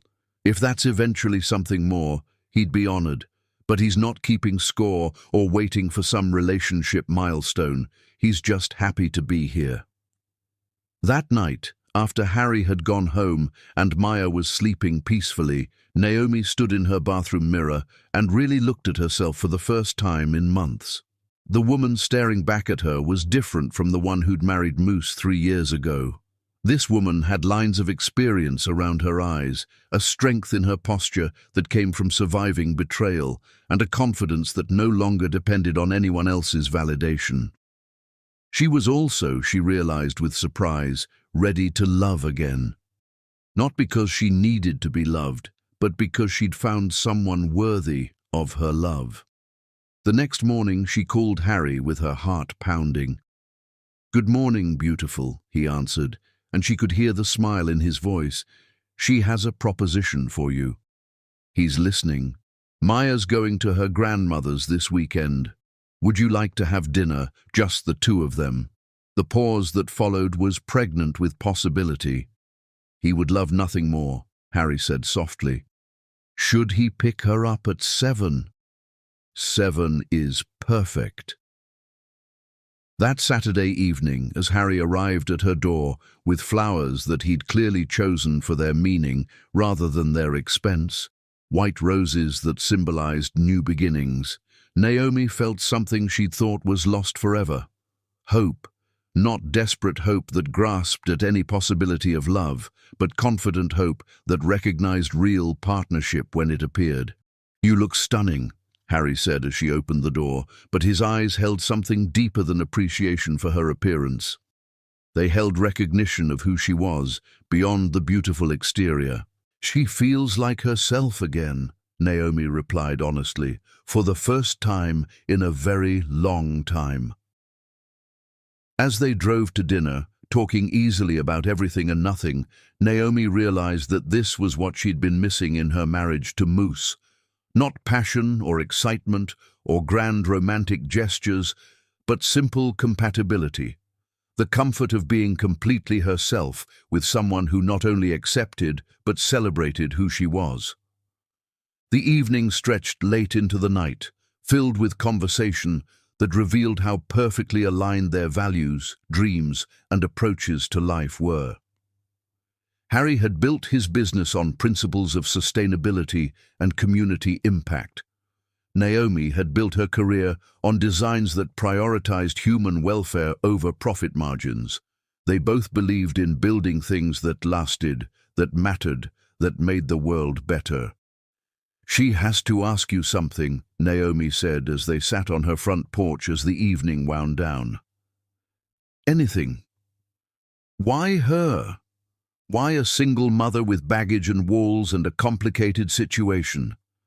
Harry was quiet for a moment, choosing his words carefully. "Because she's not looking for someone to save her. She's not looking for someone to complete her. She's already complete, already strong, already magnificent, and he's never met anyone he respected more." Respect? Love without respect is just obsession or possession. Respect without love is just admiration, but love with respect. Harry's eyes met hers in the porch light. That's partnership. That's what he wants to build with you if you'll let him. And as he kissed her goodnight, softly, respectfully, with a promise of more beautiful things to come, Naomi finally understood the difference between being chosen and being cherished. This was what it felt like to be loved by a man who saw her strength as something to celebrate, not something to manage or diminish. What happens when Moose discovers that Naomi has found a love that makes their marriage look like a cheap imitation? His world is about to get much smaller. Chapter 8. The Desperate Ex-Husband. 18 months after losing everything that mattered, 35-year-old Moose Cochran sat in his car, watching another man live the life he'd thrown away, and his jealousy was becoming dangerous. From his BMW parked across the street, Moose watched Harry push 2-year-old Maya on the swing set in Piedmont Park, while Naomi spread out a picnic blanket nearby. The sight of his daughter giggling and reaching for Harry, calling him "ha-ha" in her sweet toddler voice, felt like a knife twisting in his chest. Maya was walking now, her chubby legs carrying her with determined purpose as she explored the playground. She had his dark hair, but Naomi's expressive eyes, and she was beautiful in the way that made strangers stop and smile. She should have been running to him, should have been calling his name, should have been the center of his world.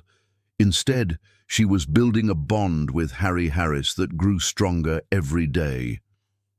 It had been 12 months since Naomi had thrown him out of their home, 12 months of watching his life disintegrate piece by piece.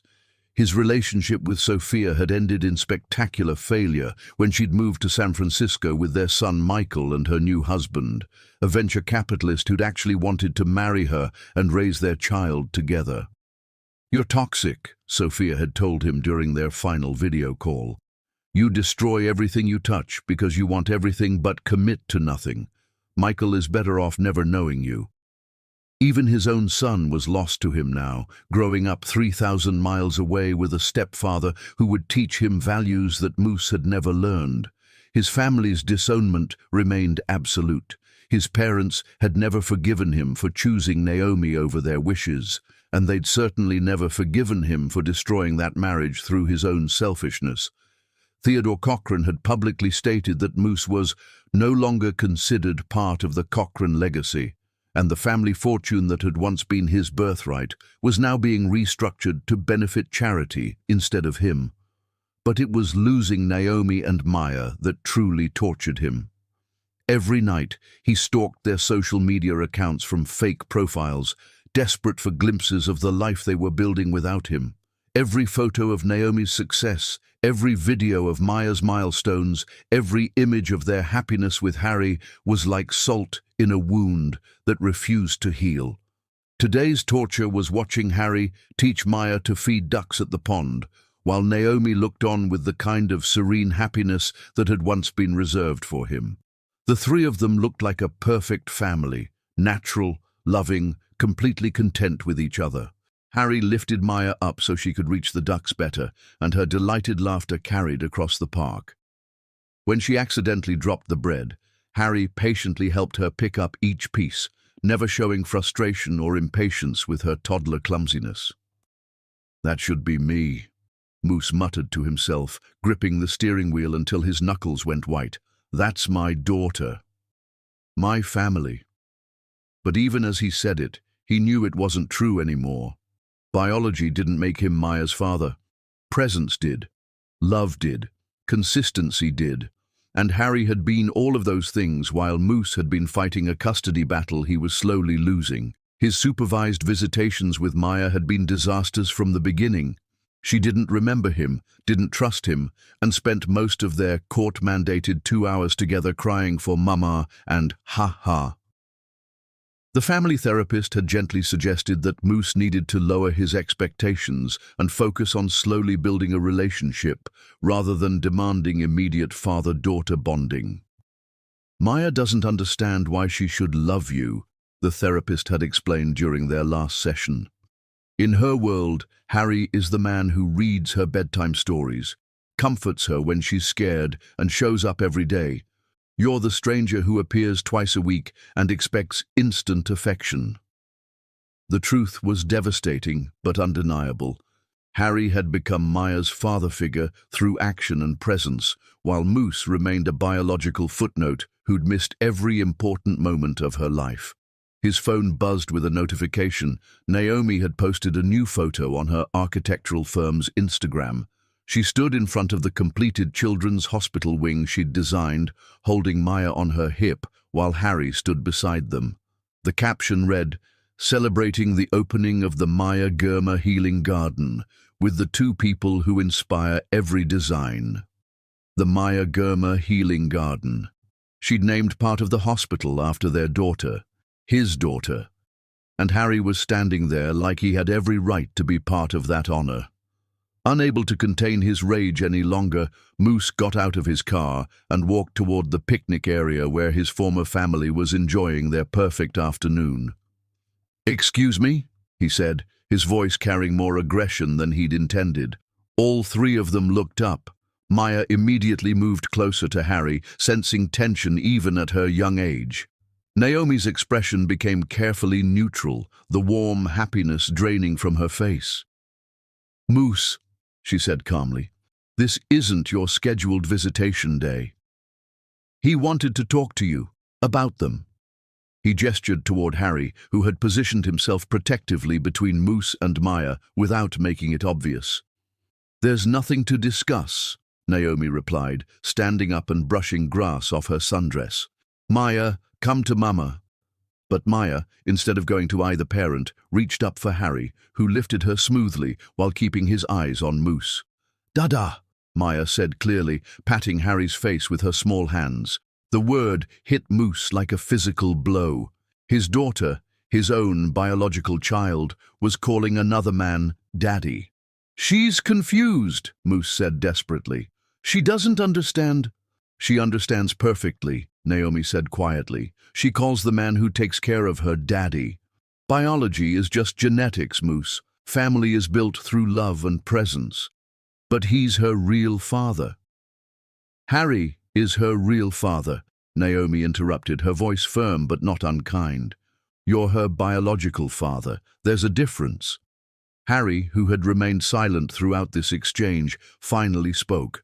"Moose, he respects your relationship with Maya, and he hopes you can build something meaningful with her as she grows up. But right now, she needs stability and consistency, not confusion about who her primary caregivers are." "Primary caregivers?" Moose's voice rose dangerously. "She's his daughter." Maya started to whimper at the angry tone, and Harry immediately began bouncing her gently while humming a lullaby that clearly calmed her. The contrast between Harry's immediate focus on Maya's comfort and Moose's focus on his own emotions was stark and damning. "She is your daughter," Naomi agreed, "and she always will be. But she's also a little girl who needs peace and security, not adults fighting over her. If you want to be in her life, you need to prove you can put her needs first." "And what about your needs?" Moose asked bitterly. "What about what you're giving up by settling for him instead of fighting for your marriage?" Naomi looked at Harry, who was now singing softly to Maya while she played with his watch, completely absorbed in making her happy. Then she looked back at Moose. "She's not settling," she said simply. "She's choosing. Every day she chooses a man who shows up consistently, who treats her with respect, who loves Maya like she's his own. She's not fighting for a marriage anymore, Moose. She's building a partnership." "With him?" Moose's voice was full of disbelief and contempt.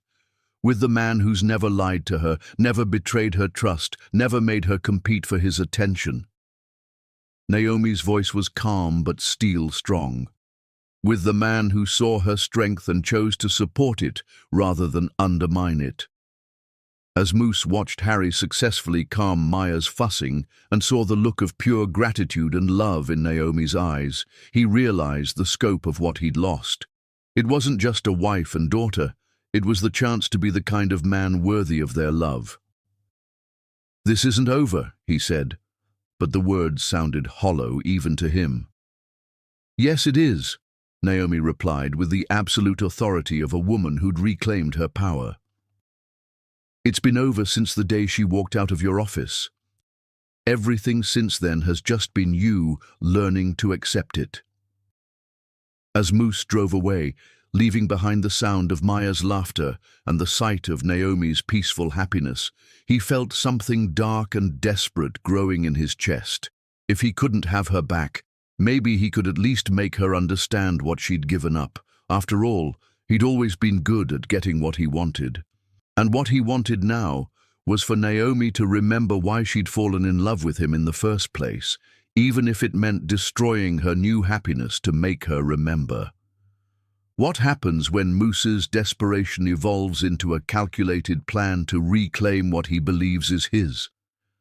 The final battle for Naomi's future is about to begin. Chapter 9. The Queen Prepares Her Throne. As 31-year-old Naomi planned the engagement party that would crown her transformation from betrayed wife to celebrated queen, she had no idea that across Atlanta, her desperate ex-husband was planning his final, pathetic attempt to destroy her happiness.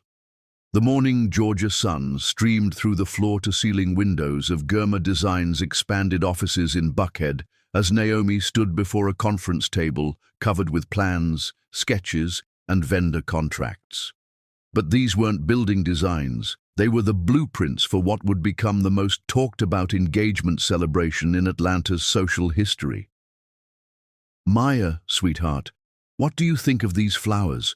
Naomi asked her 2-year-old daughter, who was sitting in her special chair at the conference table, carefully arranging plastic blocks while helping with the planning. Maya looked up from her blocks and clapped her hands at the elegant white and gold floral arrangements Naomi was considering. "Pretty, Mama! Ha ha!"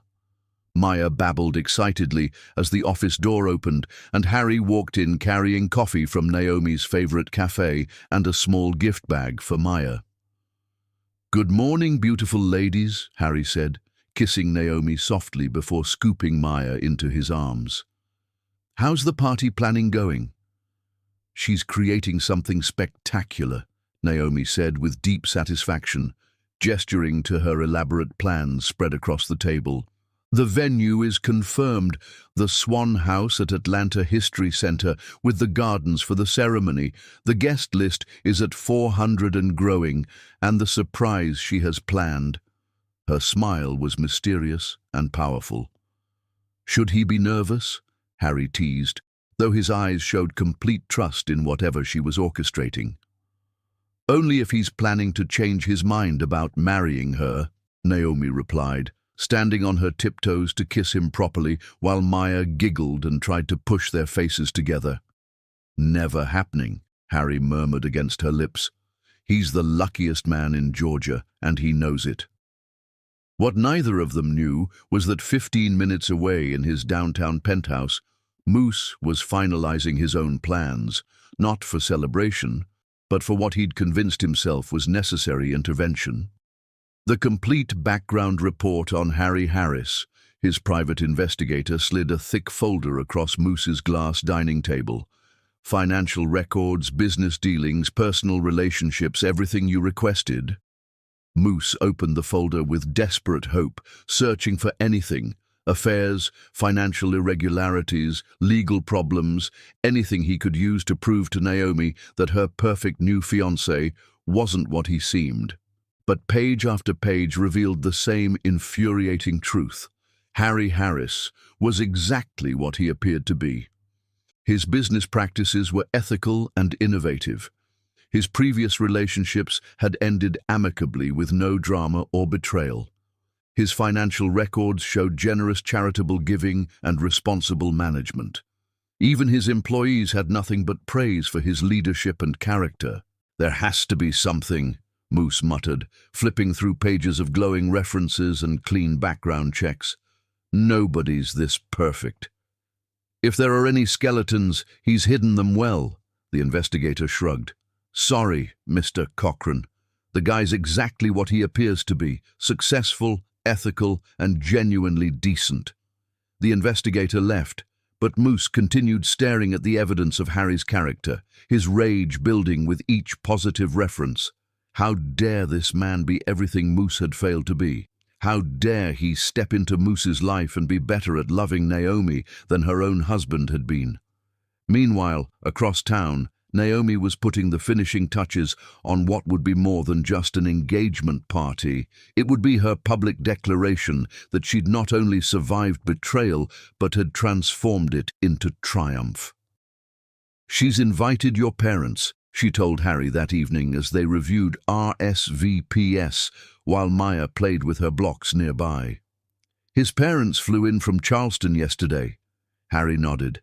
"They're so excited to officially welcome you and Maya to the family. His mother's been shopping for grandmother gifts all week." "That's wonderful." But she meant his other parents. Harry looked confused for a moment, then understanding dawned. "You invited Theodore and Victoria Cochran?" She did.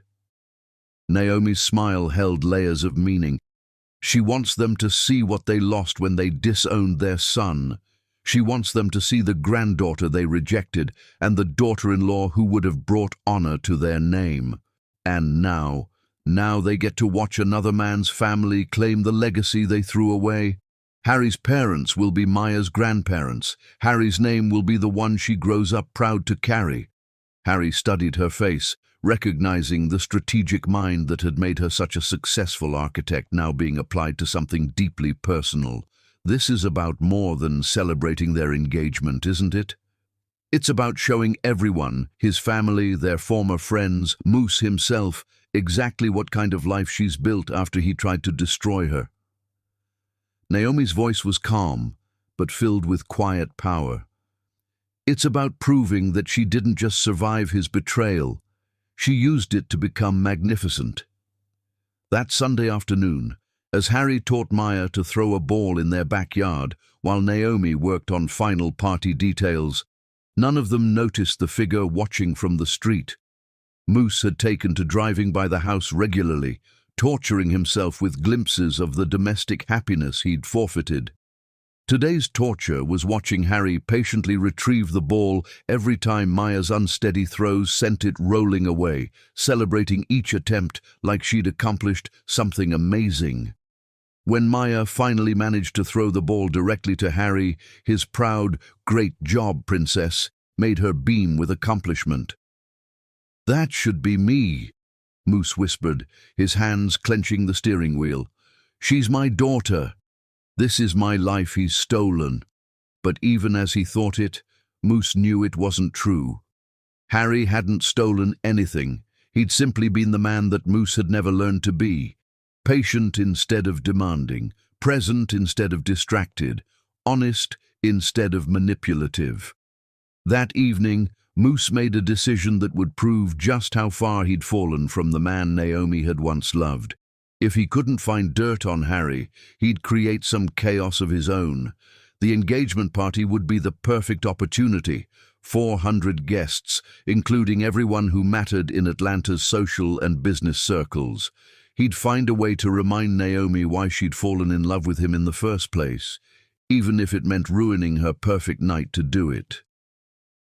"She thinks she's won," he muttered to himself as he watched Harry carry a sleepy Maya inside while Naomi gathered their picnic supplies. "She thinks she's built something I can't touch." But she's about to learn that some games don't end until he says they end. Meanwhile, inside the house, Naomi was giving Maya her bath while Harry cleaned up the kitchen, a domestic routine so natural and comfortable that it felt like they'd been a family for years instead of months. "She's nervous about Saturday," Naomi admitted as she toweled off a giggly Maya who was trying to splash water everywhere. "Not about marrying you. She's never been more certain of anything, but about having so many people watching, so many expectations." "What kind of expectations?" Harry asked, appearing in the bathroom doorway with Maya's favorite pajamas. "That she'll fail somehow. That this happiness is too good to last. That someone will find a way to take it away from her." Naomi lifted Maya out of the tub and into Harry's waiting arms, marveling as always at how naturally he'd stepped into the father role. "Nobody's taking anything away from you," Harry said firmly, expertly wrestling Maya into her pajamas while she giggled and tried to escape. "You built this life, Naomi. You earned this happiness, and anyone who has a problem with that can answer to him. Even if that someone is Moose?" Harry paused in his pajama duties, meeting her eyes seriously. "Especially if it's Moose. Maya, tell Mama that Daddy Harry doesn't let anyone hurt his girls." "Dada no hurt," Maya repeated proudly, clapping her hands. The casual way Harry referred to himself as Daddy Harry and Maya's immediate confident repetition of his protective promise made Naomi's heart swell with love and gratitude. This was what security looked like, not grand declarations or expensive gifts, but quiet, consistent protection and love. Later that night, after Maya was asleep and they were reviewing final party details, Naomi showed Harry the surprise she'd been planning. "She bought something," she said, pulling out official-looking documents. "Something that will make Saturday night very special." Harry studied the papers, his eyes widening in amazement. "You bought the old Cochrane estate? The family mansion in Brookhaven?" She did. "It went up for auction last month when the new owners defaulted on their loan. She outbid everyone else." Naomi's smile was triumphant and satisfied. "It's going to become the headquarters for the Germa Harris Foundation." "But how did you? The estate must have cost millions." "Her firm has been very successful, and she's been saving and investing wisely. Plus, she had some help from her new business partner." She leaned over and kissed him softly. "Surprise, you're now co-owner of a historic Atlanta mansion." Harry was speechless for a moment, then started laughing. "You magnificent, brilliant, absolutely incredible woman. Do you realize what you've done? She's taken back what should have been Maya's inheritance anyway. The Cochrane estate will belong to a Cochrane again, just not the one anyone expected."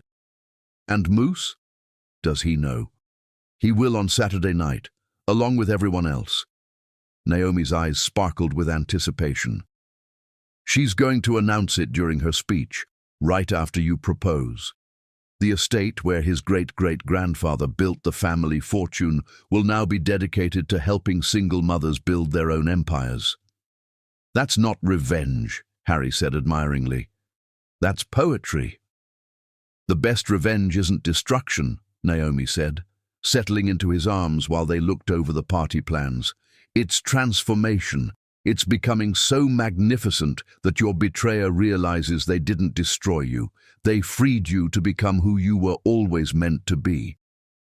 As they finalized the last details for Saturday night, neither of them suspected that Moose was across town, drunk and desperate, planning to crash their perfect evening with a last-ditch effort to reclaim what he'd lost. But Naomi had learned something important over the past 2 years. She was no longer the woman who could be destroyed by other people's choices. She was the woman who turned betrayal into strength, pain into purpose, and endings into magnificent new beginnings. Saturday night would prove that once and for all. What happens when Moose's final desperate gambit collides with Naomi's moment of ultimate triumph? The Queen's coronation is about to become the scene of his complete and final defeat. Chapter 10. The Queen's Coronation. The moment 34-year-old Harry Harris dropped to one knee in the Swan House Gardens before 400 witnesses, 31-year-old Naomi Gurma realized that the greatest revenge isn't destroying your enemy. It's becoming so magnificent that their betrayal becomes the best thing that ever happened to you. The Swan House at Atlanta History Center had been transformed into something beyond fairy tale elegance. White roses and gold accents created a dreamlike atmosphere in the historic mansion, while the terraced gardens sparkled with thousands of twinkling lights as the sun set over Atlanta's skyline. Naomi stood at the top of the grand staircase in her stunning champagne-colored gown, greeting guests with the confidence of a woman who'd built her own empire from nothing. "You look absolutely radiant, dear," Victoria Cochran whispered as she approached with tears in her eyes. Theodore stood beside her, both of them clearly emotional about being included in this celebration. "She's so sorry for how she treated you. So very sorry." "Thank you for coming," Naomi replied graciously, her smile genuine but no longer desperate for their approval. "It means a great deal to have you here to celebrate this new chapter." 2-year-old Maya, resplendent in a tiny gold dress that matched her mother's, was charming everyone she met. When she saw her paternal grandparents, she studied them with curious eyes before reaching for Naomi. "Mama," she said clearly, then pointed to Harry, who was approaching with a group of his business associates. "Dada, ha-ha." The pride and pain that crossed Victoria's face was unmistakable. Her biological granddaughter called another man Daddy, and it was entirely her son's fault. "She's beautiful," Victoria said wistfully. "She has your strength, Naomi. Your grace." "She gets her best qualities from her mother," Harry said warmly as he joined them, naturally taking Maya into his arms. "And her sense of humor from her daddy Harry." The easy way Harry claimed his place in Maya's life, while remaining respectful of the grandparents' presence, demonstrated the kind of confident leadership that had made him successful in business and in love. As the evening progressed, Naomi worked the room like the powerhouse she'd become. She introduced Harry to architects who could benefit from hotel design contracts. She showcased her latest projects to potential clients. She graciously accepted congratulations while subtly demonstrating that her professional success had nothing to do with any man's support. But the real masterpiece came when Harry took the microphone at sunset, with the Atlanta skyline providing a breathtaking backdrop. 2 years ago," Harry began, his voice carrying clearly across the garden, "a wise woman told him that love without respect is just obsession. Tonight, he wants to tell you about what love with respect actually looks like." The crowd quieted, sensing this would be more than a typical engagement speech. Naomi Gurma is the strongest person he's ever met, not because she's never been hurt, but because she transformed that hurt into something beautiful. She took betrayal and built trust. She took abandonment and built security. She took pain and built purpose. Naomi felt tears threatening as Harry continued, Maya content in her arms while 400 people listened to her worth being proclaimed publicly. She didn't need him to complete her. She was already complete. She didn't need him to save her. She'd already saved herself.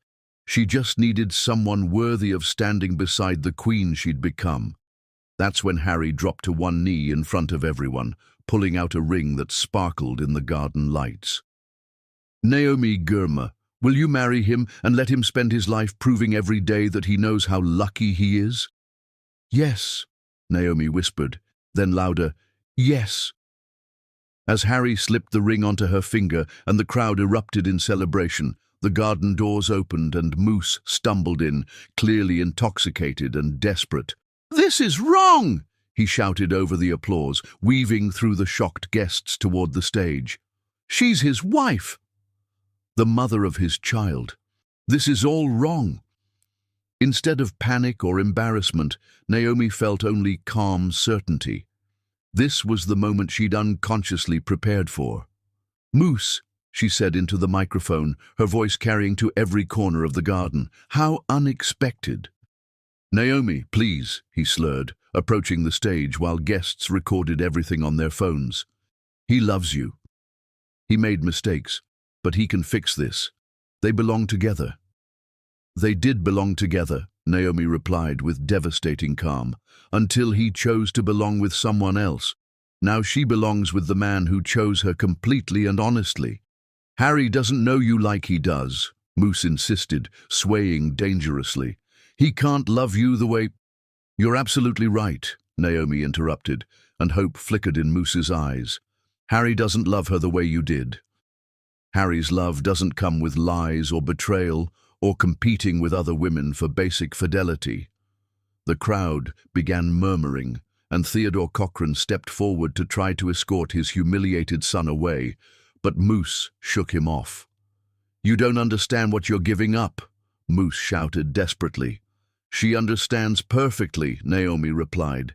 "She's giving up uncertainty for security. She's giving up manipulation for honesty. She's giving up being grateful for scraps of attention, for being cherished completely." That's when Naomi played her final card. "There's one more announcement," she said to the crowd, her voice bright with triumph. "Today, she finalized the purchase of the historic Cochrane family estate in Brookhaven." Gasps rippled through the guests. The Cochrane estate was legendary, 5 generations of family history that had been lost to financial mismanagement. The estate will serve as headquarters for the Gurma Harris Foundation for Single Mothers, but more importantly, it will be Maya's inheritance. Her daughter will grow up in the home that represents Atlanta's history, a legacy she'll teach Maya to honor through service and authentic love. Victoria Cochrane stood up suddenly, her voice shaking with emotion. "May she speak?" Naomi nodded graciously. "She wants everyone here to know," Victoria announced to the silent crowd, "that Naomi Gurma is the daughter she always wanted and was too prejudiced to embrace. If her son was too foolish to treasure this remarkable woman, then she's grateful Harry Harris was wise enough to see what they missed." The emotional declaration from Moose's own mother was the final blow. As applause thundered through the garden, Moose looked around at 400 people celebrating the woman he'd discarded, watched his own parents claim the daughter-in-law he'd lost, and realized that his punishment was complete. He hadn't just lost Naomi, he'd become irrelevant to everyone who'd once mattered to him. As security quietly escorted him out, Naomi took the microphone one final time. "To every woman who's been told she's not enough, who's been betrayed by someone she trusted, who's been made to feel grateful for love that came with conditions, you are magnificent exactly as you are. Don't let anyone convince you to accept less than you deserve." As Harry kissed her under the Georgian stars, while Maya clapped and their guests celebrated around them, Naomi understood that this was her true victory, not the destruction of her enemy, but the creation of something so beautiful that his betrayal had become the catalyst for her greatest triumph. Because sometimes the best revenge is living so magnificently that your betrayer realizes they didn't destroy you, They set you free to become the queen you were always meant to be. The end.